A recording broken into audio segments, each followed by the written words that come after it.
And because under Theresa May, despite her words, Brexit did not mean Brexit. We joined Nigel Farage, one of the greatest campaigners of our time. And our success in the European elections with the Brexit Party changed the course of history for good. Every general election brings different issues to the fore. Whether it's the economy or taxes, our defences, or winters of discontent. This election was brought about by the political paralysis of Brexit. The damage the continued uncertainty is doing to our economy and the international humiliation it has heaped upon us. Boris Johnson says we must get Brexit done, and he is right. Brexit is the #1 issue this time around.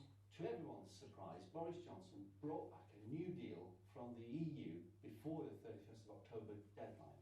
A remarkable achievement, given that Parliament has tied his hands. And whilst this deal is not perfect, it is sufficient to remove us from the gridlock. The key to Brexit's success is no longer the deal, but how we use the opportunities afforded by Brexit. And how successfully we can negotiate the terms of our future arrangements with the EU and others. Our country needs the determination to succeed and a much stronger negotiating team than we have had to date. On the back of assurances from Boris on no further delays and no political control from the EU. Nigel Farage accepted that the deal was good enough to stand down 317 Brexit Party candidates. And let the Conservatives remain unchallenged in the seats they hold. But we believe if Boris's deal is good enough, why fight Conservatives anywhere they stand a chance to win? This risks splitting the Leave vote and allowing a Corbyn coalition into government and destroys our ambitions for Brexit. We could end up with a Labour Party that is more extreme and unpatriotic than we have ever seen. We believed that the Brexit Party should only stand in 20 seats around the country, seats they could win. Seats with both large Labour and Leave majorities. Where the Brexit Party could make a difference. But things have changed. This would have been a good plan had we started there. And if the Brexit Party had focused its resources in a few key constituencies. Despite the polls, the outcome of this election is unpredictable at constituency level. It is unlikely that the Brexit Party will win any seats. So we are recommending that all Brexit supporters now vote Conservative. To support Boris Johnson's deal. As every single Conservative Party candidate has pledged. Even if you and your family have never voted Conservative before, this is a unique time in history. We voted for change in 2016. So let's not be afraid to make a change ourselves. We have a great future ahead of us, but only we can make it happen by making the right decision.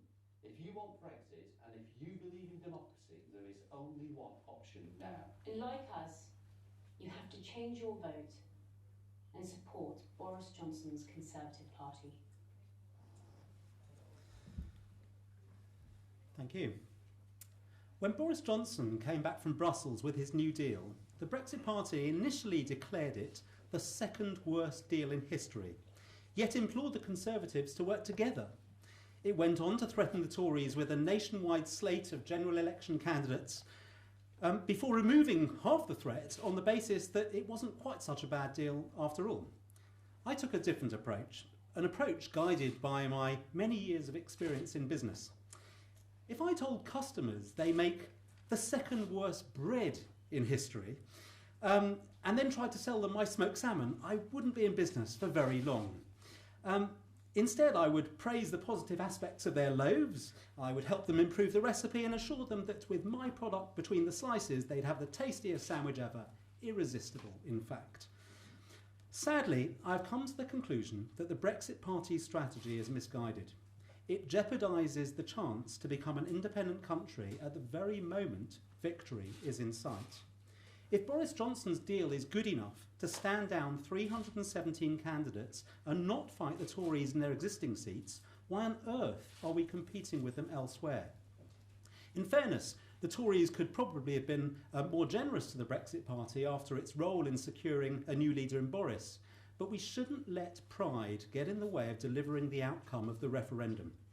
Boris has a fine line to tread to keep those on side who voted Remain but believe foremost in democracy, and those who might switch to the Lib Dems and in so doing risk a Corbyn-led alliance.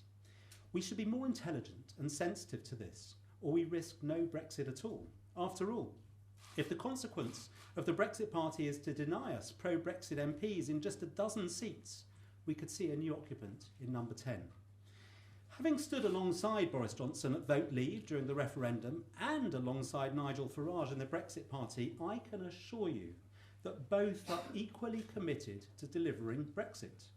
One might say that Boris has the tougher task as he has to carry non-believers and make the hard choices that government involves.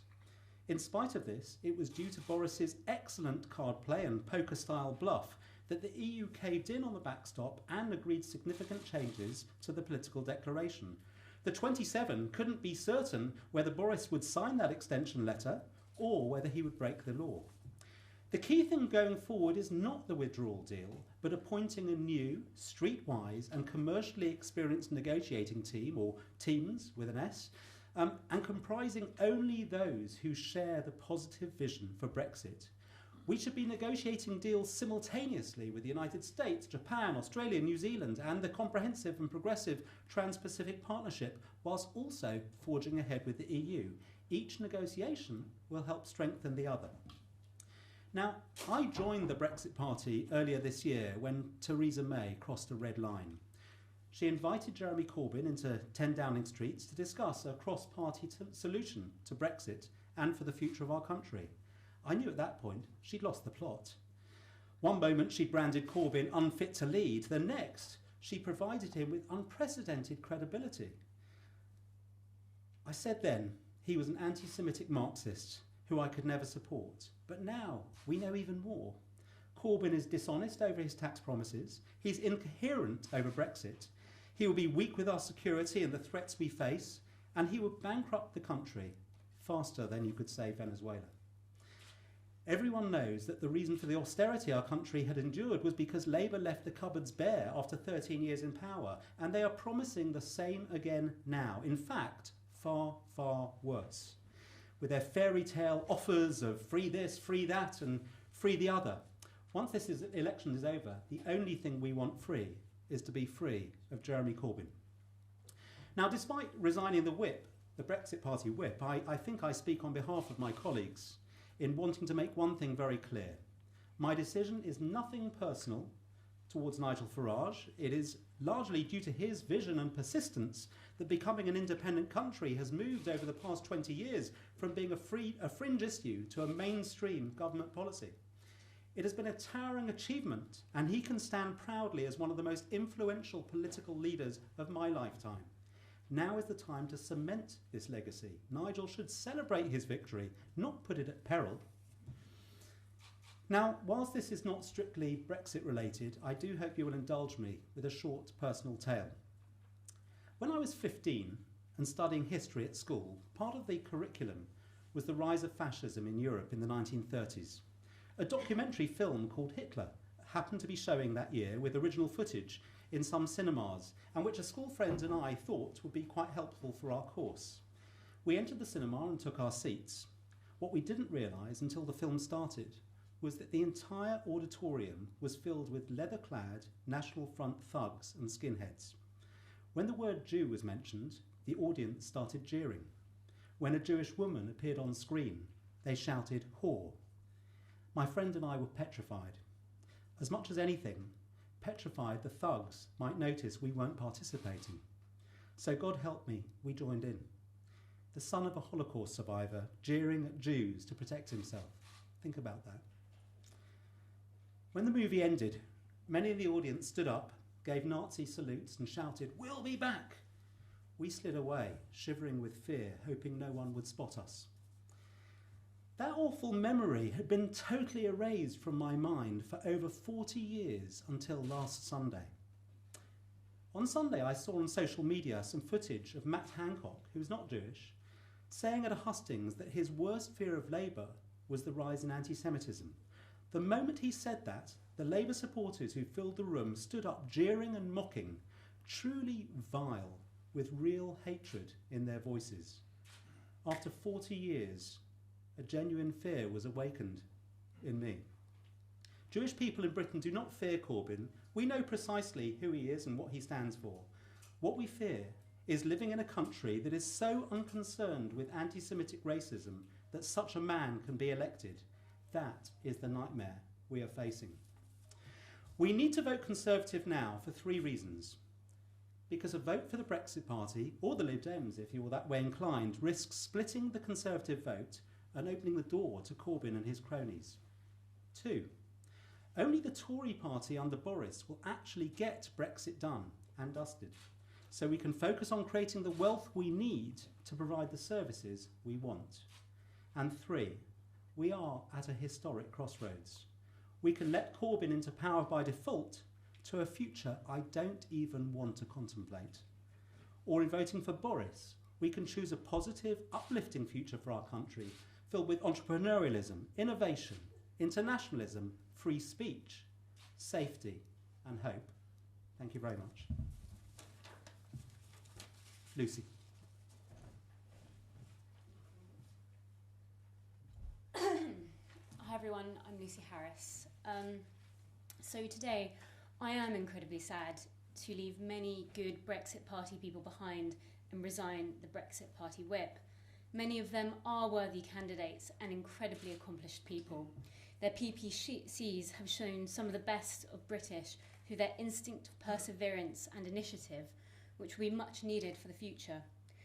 I can't say I haven't had a furious internal battle over not being able to help them more and to support their bravery in standing as candidates for the Brexit Party. But this election is unlike any other, a turning point in history. And with an anti-Semitic Marxist at our doorsteps, quite literally, we have to channel our bravery in a very different direction. With Jeremy Corbyn threatening to hold a rigged second referendum between Remain and a fake Leave option that keeps us permanently trapped under EU control and of all EU's institutions, we have to be realistic about the options in front of us. And under the UK's first past the post electoral system, it is clear that there is only one way to guarantee that Jeremy Corbyn cannot reverse Brexit and unleash his Marxist nightmare on the country.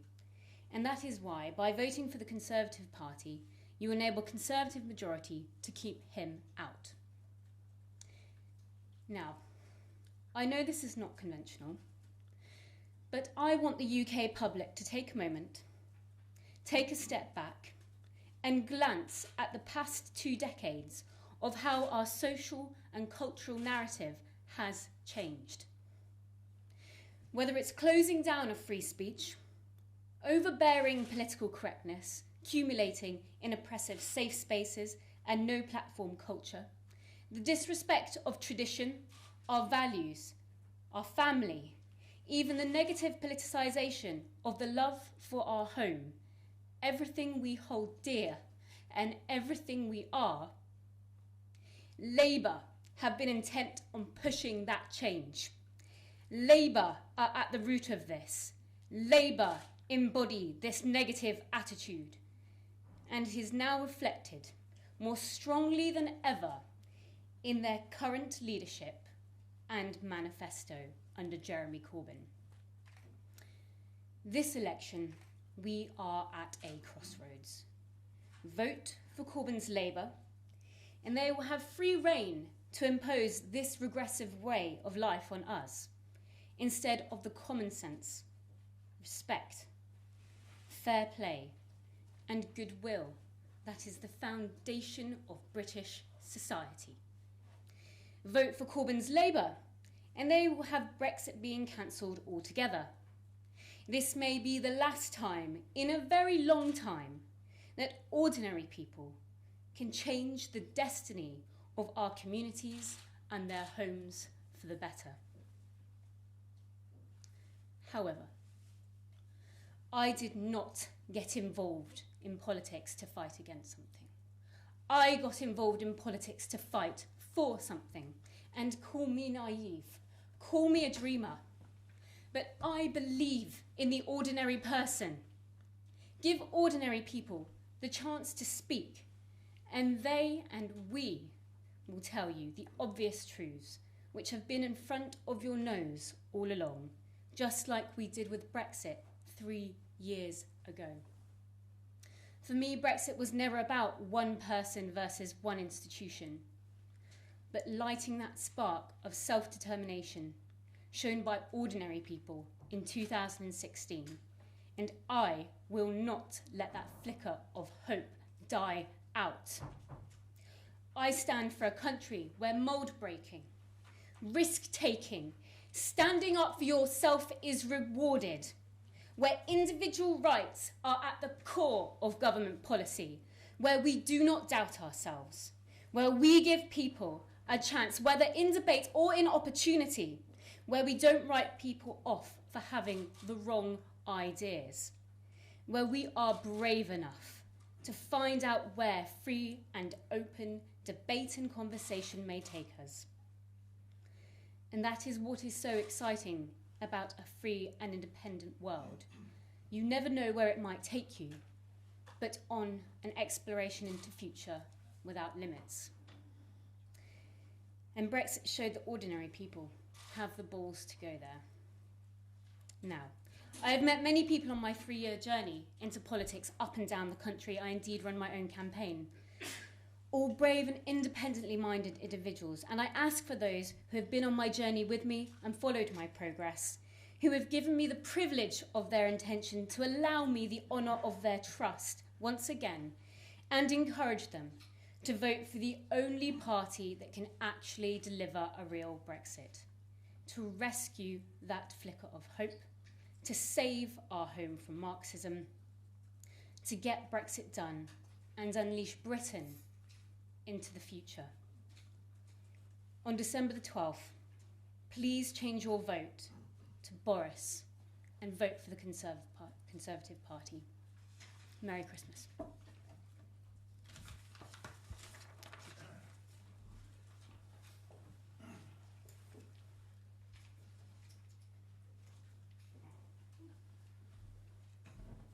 Hello, my name's John Longworth. Do please let me know if you can't hear what I'm saying. They had to put subtitles on the video because of my Yorkshire accent, so don't be shy.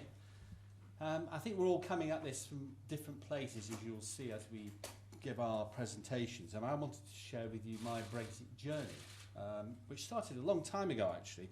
When I was a very young executive, I was appointed to sit on Mrs Thatcher's deregulation task force, and at the same time I was also working on the single market programme for the corporate that I was working for. And that experience taught me a couple of things. First of all, the programme was being run by the DTI, and the DTI did everything possible to frustrate deregulation and to promote European integration. And it was also being headed up by Michael Heseltine, who had no intention whatsoever of fulfilling any of the promises that were being made to the public. What it taught me was that the Whitehall has an agenda, and that some politicians are perfectly capable of saying one thing to the public and doing quite a different thing in fact. So right from the very beginning of my career, I've been a Eurosceptic. But, of course, when you're in business, you have to do the business.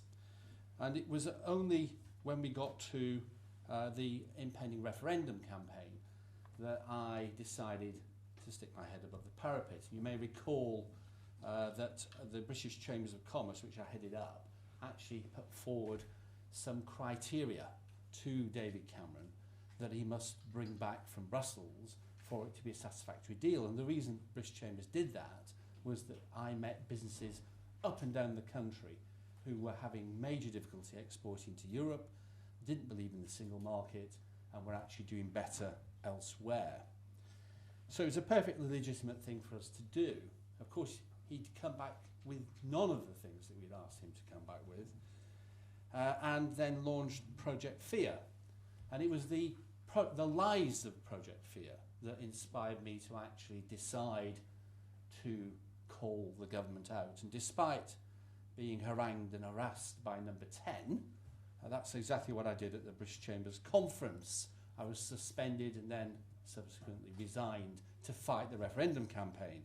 which I did as chairman of the Vote Leave Business Council and sitting on the campaign committee with the likes of Boris Johnson.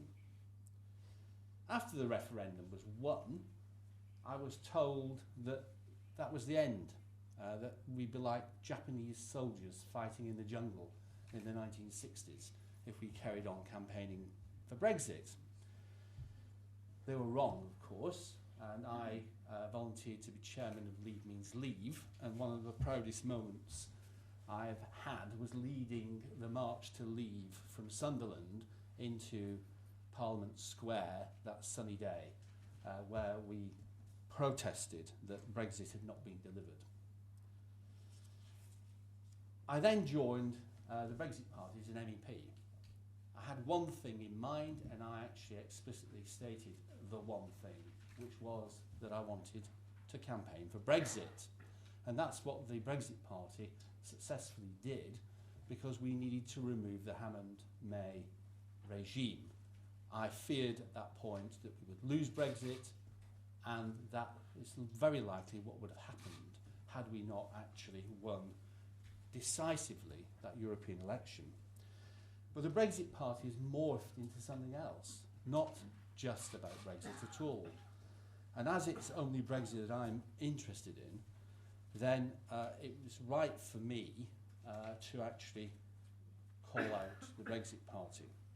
Nigel Farage, in a newspaper article, referred to me as an ultra when he was suggesting that I'd gone through a metamorphosis of some description. I am an ultra, he was right, but I'm also a businessman and a pragmatist, and I know when it's time to take the cake out of the oven.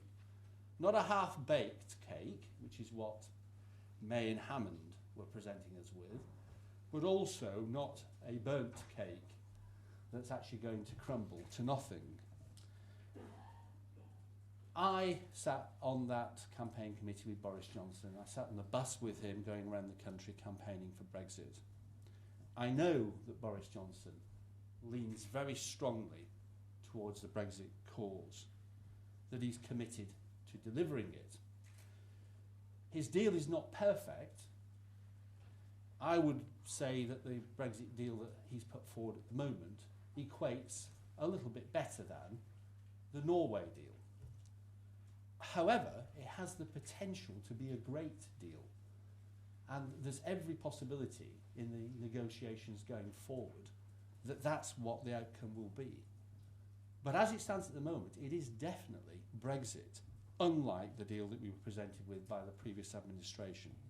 And the thing that Brexiteers need to recognise, anybody who voted to leave the European Union must recognise, and those people, of course, up and down the country, of which many people I know, who voted not to leave, but believe in democracy, is that that deal is the only game in town. The alternatives, all the alternatives, lead to revocation, either directly or via a circuitous route. It's massively important now that Boris Johnson's deal is delivered if we want to have Brexit. And therefore, I'm very happy to suggest, even if you have to hold your nose, vote Conservative in the upcoming election. Thank you.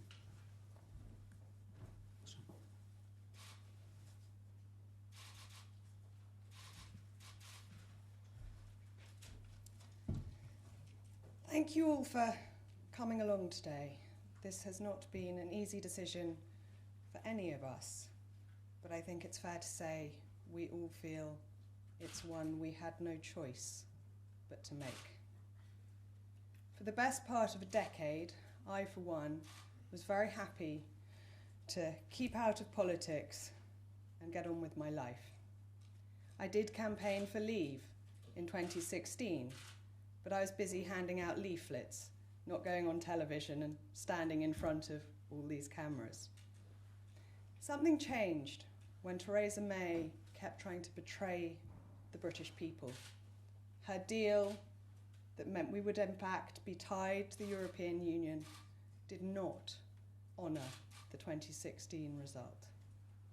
The anger across the country at her betrayal and the risk of us losing Brexit entirely made me realise I couldn't keep silent any longer. I joined the Brexit Party, led by Nigel Farage, the individual who has arguably done more to support the Brexit cause and fight for British sovereignty than anyone else in our country. He is a formidable campaigner with a deep belief in our country.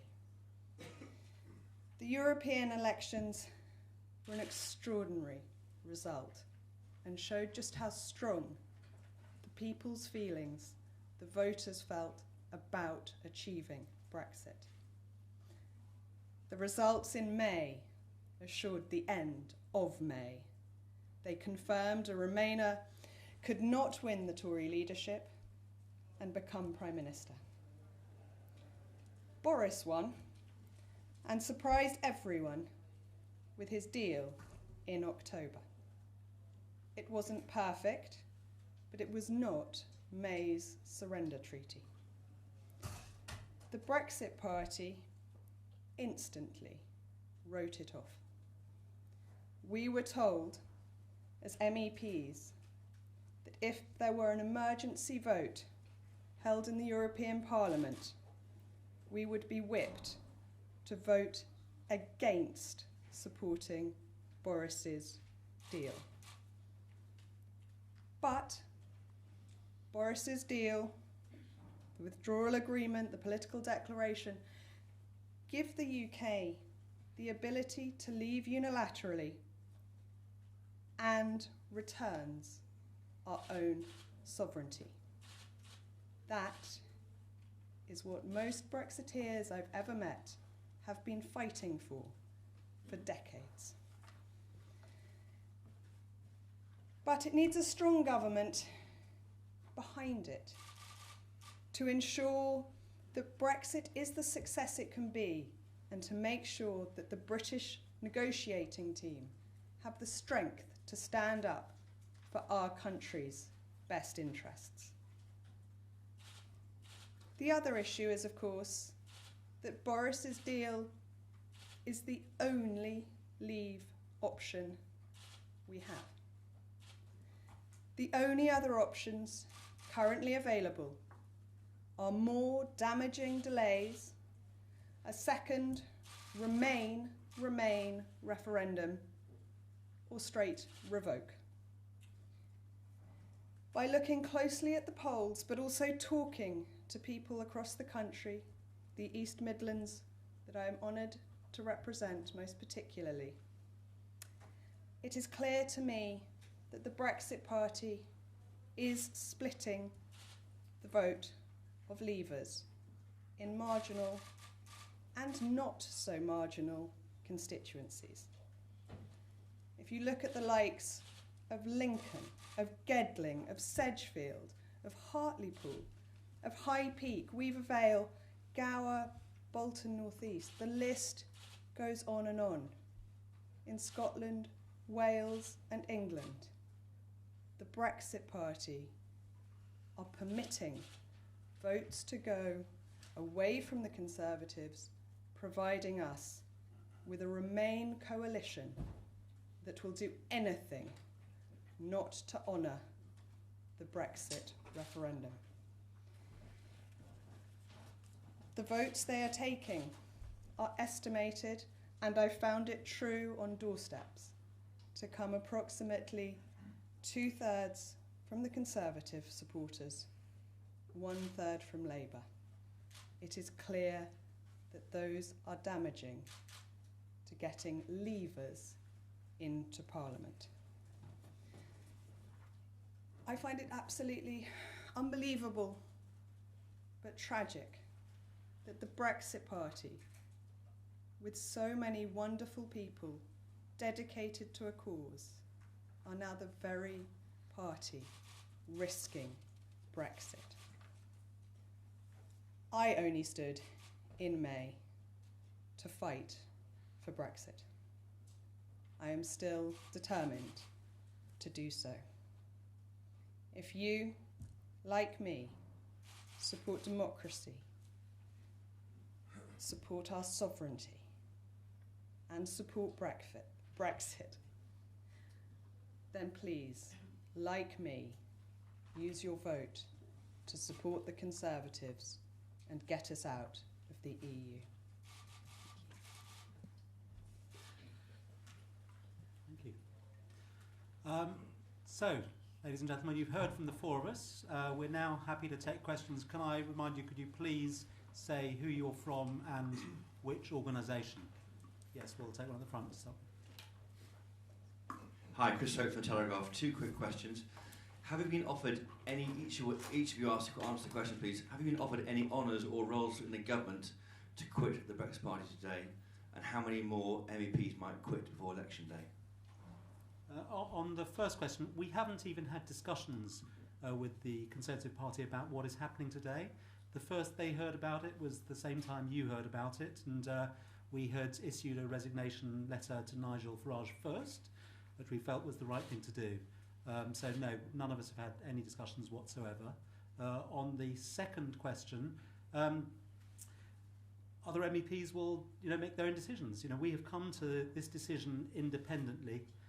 We've all arrived at the same destination, and we'll see what happens over the coming days. It could be that others, feel sympathetic and decide that they want to follow us. We hope they do, and we hope that many candidates around the country standing for the Brexit Party come to the same conclusion. And wouldn't it be wonderful if even Nigel Farage realised that this was the best decision to get Brexit done? Yes.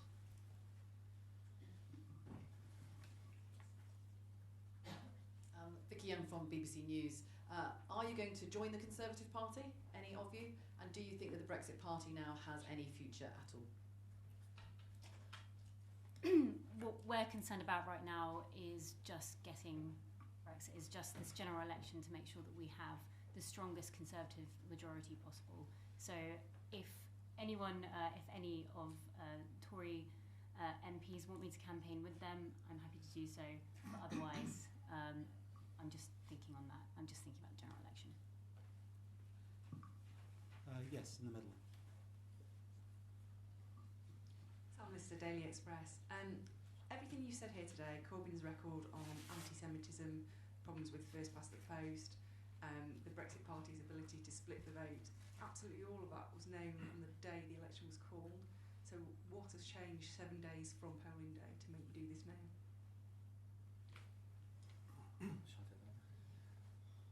The key thing is that the Brexit Party has adopted a wrong strategy regarding Boris's deal and the way in which to go about running the election.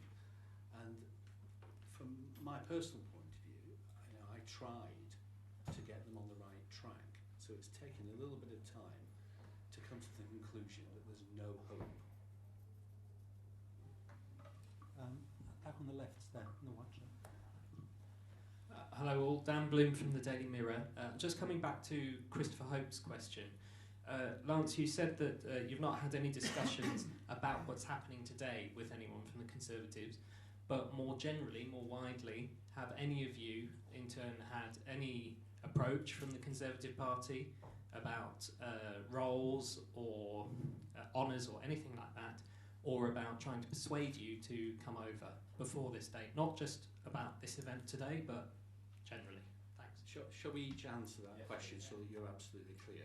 I've had no approaches whatsoever from the Conservative Party offering roles or honours.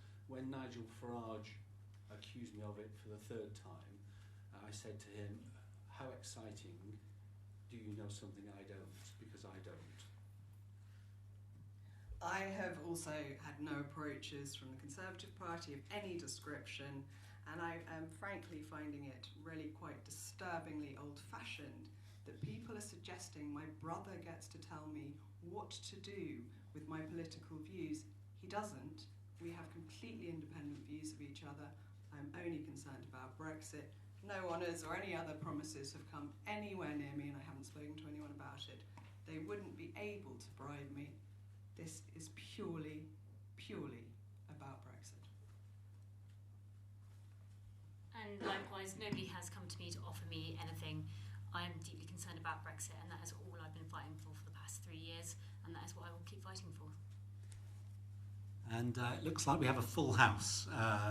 Likewise, I haven't had any conversations with anybody about anything. As I said, we came to well, not anything to do with obviously these discussions. We've come to this conclusion ourselves. We've been discussing it, and we've come to the conclusion that if we want to get Brexit done, this is the only way forward. The risks of splitting the vote is far too dangerous. If there had been a decision a few weeks back just to focus on a small number of seats, as John has said, maybe things will be different.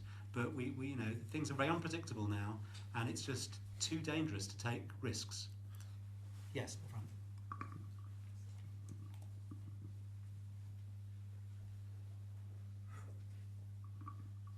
Hello, Tamara Cohen from Sky News.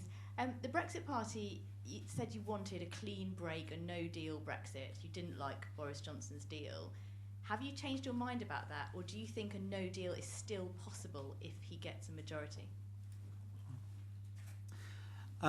Nigel Farage did say he wanted a no deal, but he went on to say that that's really just a stepping stone to having a free trade deal. And if you think about it, Nigel Farage also confirmed that that Boris' deal was tolerable, particularly with the extra assurances that Boris had given about just having a trading relationship going forward and not a political, any political control coming from the EU, and also having the timeline restricted to 2020. So it's not about, this is not about a no deal. We think that Boris's deal is a very positive way forward. John, I think you want to say. Yeah, we have to put it into context as well. When the Brexit Party launched itself for the European elections, we had a Hammond-May administration. That deal would have kept us in permanent orbit of the European Union, a vassal state, to coin a phrase, and would have been awful. Worse than staying in, actually. The fact of the matter is that at that point, it was very clear that no deal was better than that horrendously bad deal. A WTO exit from the EU is perfectly satisfactory, and the fact that it is actually possible now at the end of the negotiating period gives the government leverage in those negotiations. Bearing in mind how well they did in the very short period of time prior to this general election in getting major changes to the deal, just think how much more progress they can make with the threat of a WTO exit. Right at the back.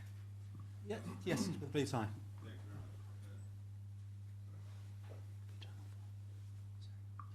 Gary Gibbon from Channel 4 News. One of you mentioned the word pride earlier. I wonder if you can elaborate a bit more on that and how you think it is an obstacle to candidates stepping down. Is there a giant ego here that needs to be discussed? No, I don't think so. I think this is all about Brexit. This is all about ordinary people having a say in Brexit. It's about the ability for ordinary people to vote for something and for it to be carried through. I think the focus has to be on that and the general election that's coming up. I think there is a sense, as I said earlier in my speech, that that perhaps the Brexit Party don't feel they had recognition from the Conservative Party in helping the story move along. Removing Theresa May, Boris Johnson coming to power, and if that is the case, sometimes you have to eat your pride. You have to think about what you really want to achieve, and that's the point here. Even if you do feel bitter, perhaps that is the case. I don't know if there is that bitterness, but if there is, that's not what we should be focusing on now. What we should be focusing on is how do we get to the end result as the most efficient way possible. Yes.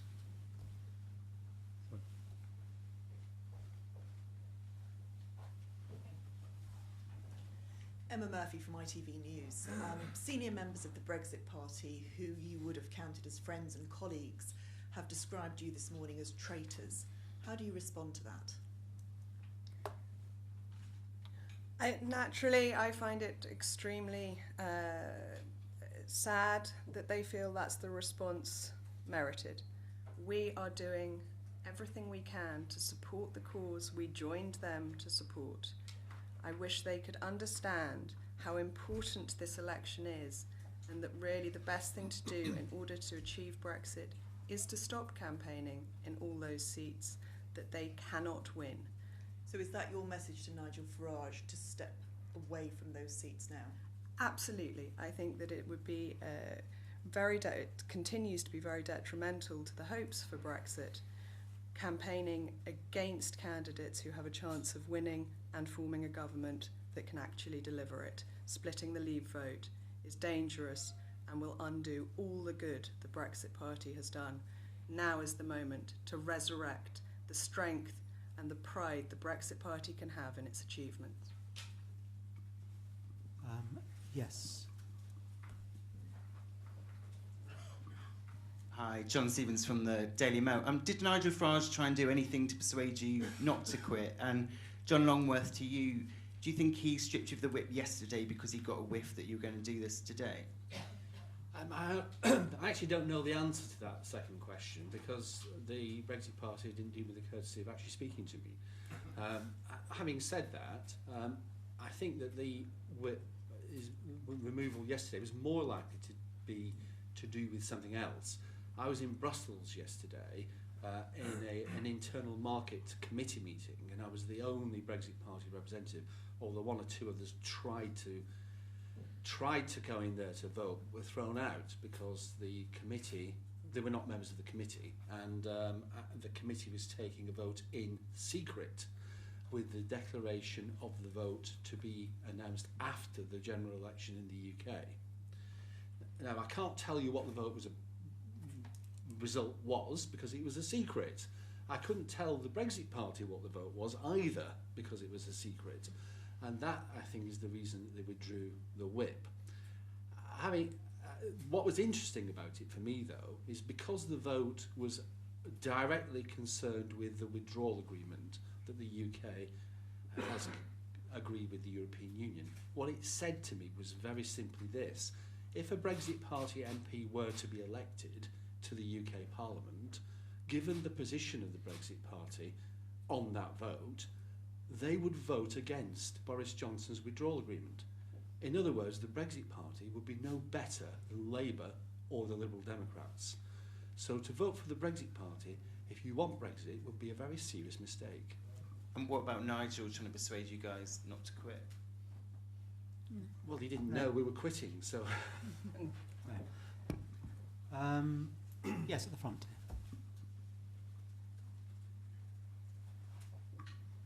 Thank you. Kate Devlin from The Times. One of your fellow or former Brexit Party MEPs has suggested that you should stand down as MEPs. Are you going to do that? And if not, are you going to continue to work together as a group? So we're not going to stand down because we want to be in the European Parliament voting for Boris Johnson's deal. That's one of the reasons. Yeah. It's as simple as that. I think the Brexit Party are going to be voting against it, and for our 4 votes, we want to be able to use them on this one crucial occasion. So it's we won't be stepping down as MEPs. Yes.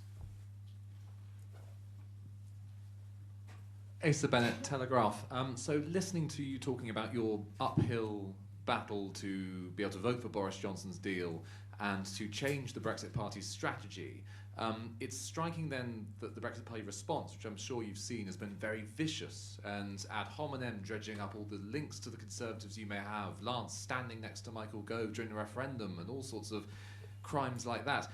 Do you feel that you have been regarded with suspicion by Nigel Farage and his team for quite a while then? Because it seems like they've sort of expected this.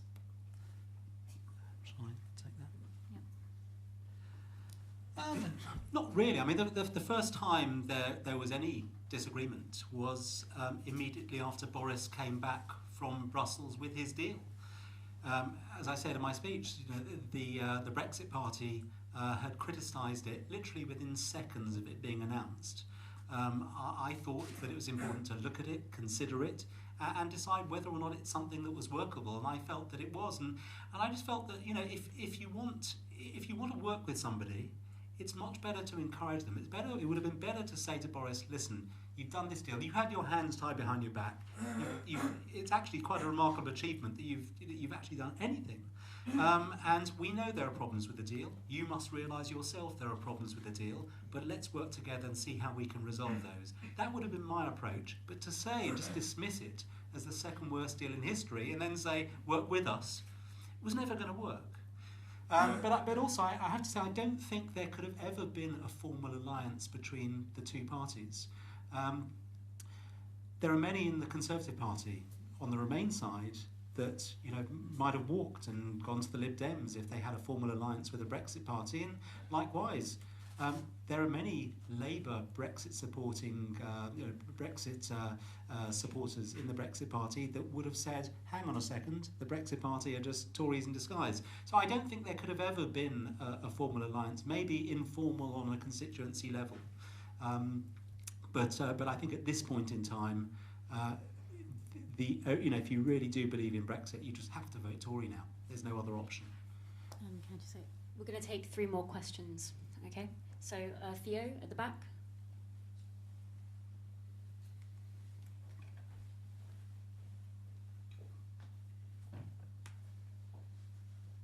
Thanks very much. First question to Annunziata. You said in your speech that when you were out on the doorstep, Tory voters, people who were switching to the Brexit Party compared to the Labour Party was outnumbering 2 to 1. Nigel Farage, of course, when he announced that the Brexit Party wouldn't be standing candidates in Conservative-held seats, said actually he had an appeal amongst Labour voters. Why do you think, from your experience and from what you're hearing back, the Brexit Party, people who are voting for the Brexit Party aren't necessarily Labour voters? And to John Longworth, you talked about a more direct strategy in terms of focusing the seats. From the Brexit Party, from what we understand from speaking to a couple of people outside, was that if they were to be more targeted, they would breach spending limits. What's your response to that? As anyone who's ever been door knocking or doing anything similar will know, it's an approximate science, but the pollsters agree it's roughly 2 to 1, and in my experience, the backgrounds of people were more likely to be sympathetic to the Conservatives than to being sympathetic to the Labour Party. There's also, certainly, without doubt, a proportion of Brexit Party supporters who wouldn't otherwise vote. So they are not being taken from either. So I'm not including them in that statistic. But it seems approximately double the amount are coming from the Conservatives to those who are coming from the Labour Party. And if you look at the very tight margins in so many seats, the forecast polls, but also the feeling around the country if you talk to people, that is risking Brexit. Those changes in voting patterns, the votes that will not go to the Conservative Party, which is the only party looking like winning any seats that wants to deliver Brexit, that's risking Brexit entirely. And I don't think a Brexit party should be putting Brexit itself at risk. Okay, 2 more questions. Just repeat that question. It was just on spending limits. So we were speaking. Okay. So they were, the idea was that if you shrink the number of seats, then they're going to reach spending limits. Well, when I suggested quite a while ago that the Brexit Party should have stood in just 20 to 30 seats, seats that have very large Labour majority and a very large Leave vote would have been the ideal targets. In order to accomplish that, given the spending limit issue, they could simply have put up paper candidates everywhere else, basically. Now that actually draws off votes, that is to be recognised, but the Brexit Party could have made it clear where they wanted to actually win votes. There are ways to do this that they could have adopted. It's too late for all that now, and actually they've adopted entirely the wrong policy because they've simply focused on withdrawing from Conservative seats. I've got a list that I drew up myself. West Bromwich East, West Bromwich West, Pontefract, Castleford, Durham North West, Barry North, Peterborough, Derby North, Derby South, Lincoln, Colne Valley, Stoke-on-Trent, Darlington, Wolverhampton, North East and South West, Portsmouth South. I would add Bolton North East as well, simply because I know it very well, because that's where I was born. And I would say those seats are all at risk when the Conservatives can win them. Crazy. Okay, 2 more questions. We'll give one to Steve, and we'll give 3 more questions. We'll give one to that Steve, the lady in the middle, and then Chris. Stephen from the Sun Online. Now, obviously, it's getting a bit personal with Nigel and everyone in the press. Do you feel that Brexit Party supporters now are almost lions led by donkeys? You coined a phrase. I remember that organisation was putting out mobile billboards when I was marching on the March to Leave. I hate this personal stuff. I mean, for me, this is all about Brexit, and I think it's very sad and actually risible in many respects that the Brexit Party, I mean, it's in the name, isn't it, is actually putting the party above Brexit. I mean, what's that all about? Okay, and to the lady at the back, in the grey top.